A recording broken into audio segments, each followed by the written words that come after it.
Welcome back. 5:36 is your time. Starting today, a road in South Charleston is scheduled for closure as a part of a major improvement project.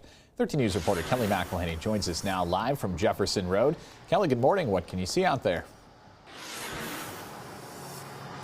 Well, good morning, Zach. Things are looking pretty clear out here right now. Not much traffic on the road yet. People are still waking up to make their commutes to work this morning, but all of that is subject to change, and that's because the entrance to the southbound lane here on Jefferson Road is scheduled to close for construction starting today, and that's all a part of that big Jefferson Road improvement project that's been going on.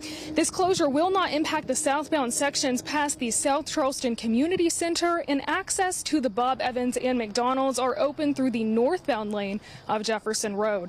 To access the roundabout, detour signs will be placed around the area to direct traffic to the Kanawha Turnpike from Chestnut Street or Montrose Drive.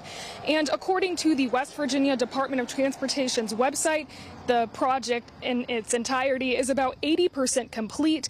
And again, they're always asking people just to take it slow, be mindful of the traffic and its conditions, and also the workers on the road. And again, we will always do our best to keep you updated on the project as it's happening. In South Charleston, I'm Kelly McElhaney for 13 News.